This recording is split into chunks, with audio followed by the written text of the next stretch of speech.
Saudaraku, kita jumpa lagi. Kali ini saya ingin berbicara tentang salah satu penemuan penting dalam masa perburuan setelah revolusi kesedaran pertama, yaitu penemuan api. Penemuan api ini menjadi penting karena dengan penemuan api maka manusia memakan makanan yang dimasak, atau sebagian dari makanannya adalah makanan yang dimasak. Dan ini salah satu perbedaan besar tentunya dengan hewan. Sebelum penemuan api, saya pikir manusia dalam memakan daging dan ikan barangkali hampir sama dengan binatang buas, ya.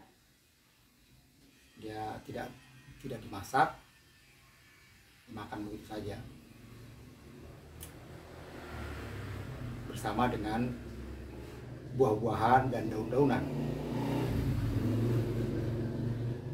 Kali ini saya akan memberi judul dalam pembicaraan saya ini, penemuan api dan masakan peradaban.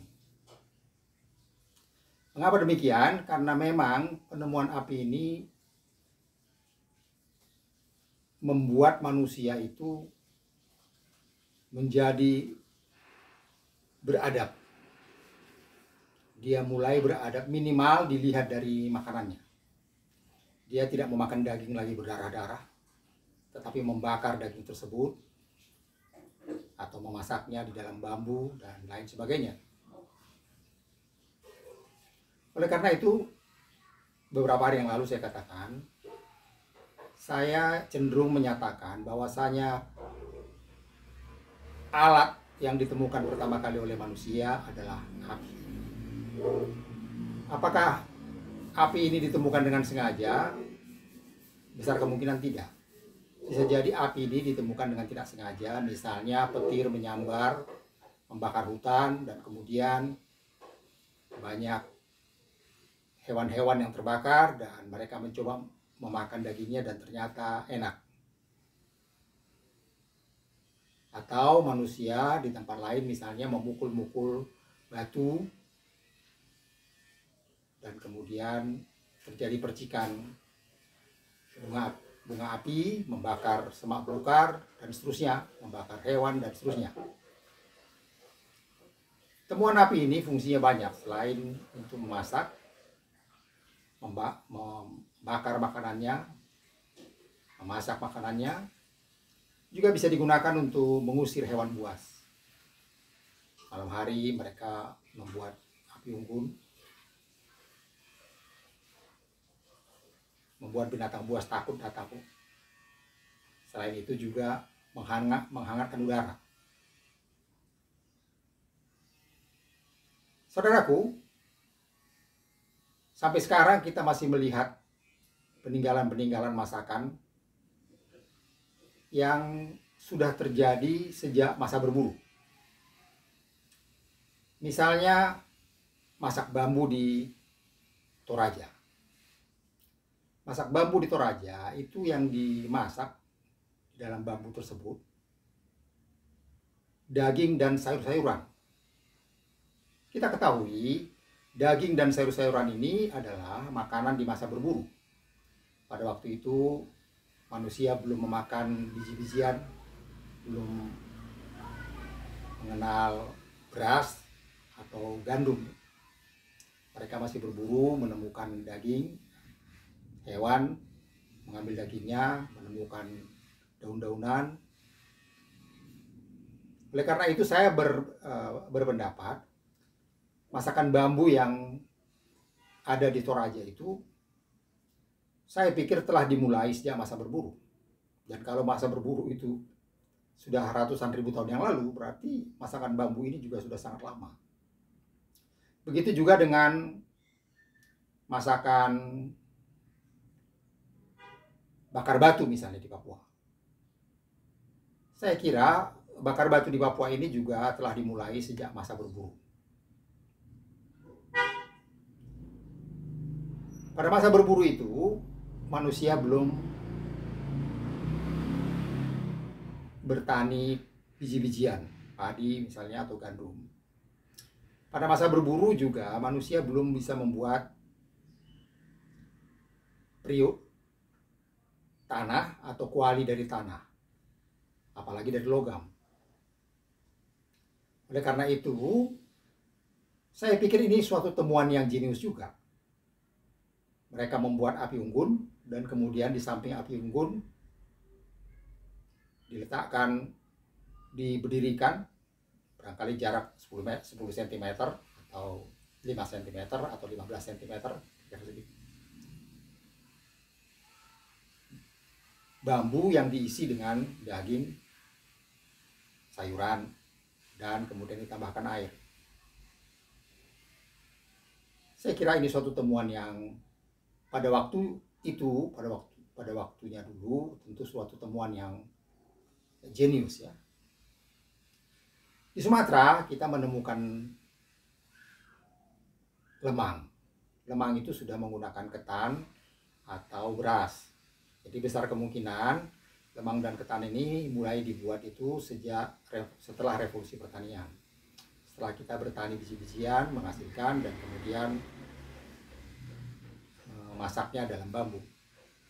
Tapi bisa juga sebelumnya pun barangkali di Pulau Sumatera itu mereka sudah memasak daging juga, daging atau ikan atau sayur-sayuran di dalam bambu sebelum mereka memasak beras dan ketan.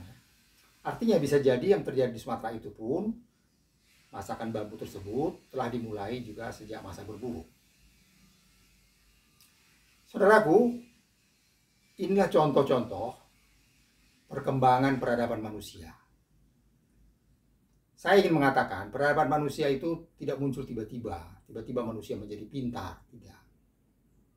Mereka muncul berkembang bertahap, tahap demi tahap, membutuhkan waktu ribuan tahun, puluhan ribu tahun. Kalau kita mulai dari manusia purba, kemajuan itu bersamaan dengan semakin besar dan semakin kompleksnya otak manusia. Sangat lama. Baru setelah manusia memasuki revolusi pertanian, revolusi politik, revolusi ilmiah, dan revolusi industri, ilmu pengetahuan dan teknologi manusia berkembang cepat. Itu artinya kira-kira 10.000 tahun terakhir ini saja. 10.000 tahun terakhir kehidupan kita sekarang ini. Jauh sebelum itu, yang sangat panjang itu, kita berkembang sangat lambat. Dan perkembangan yang sangat lambat ini juga diperlihatkan oleh pertumbuhan manusia juga yang sangat lambat. Artinya angka pertumbuhan manusia itu sangat rendah, sehingga penduduk bumi pertumbuhannya sangat lambat. Dan ini tentu menguntungkan, karena kalau pertumbuhan penduduk bumi itu cepat, sementara ilmu, teknologi, dan pengetahuan manusia masih sedikit, dikhawatirkan banyak manusia yang tidak mendapatkan pekerjaan dan mendapatkan makanan. Yang mau saya katakan adalah pertumbuhan manusia yang sangat lambat itu menjadi sesuai dengan perkembangan ilmu, teknologi, pengetahuan, dan keterampilan manusia yang juga lambat.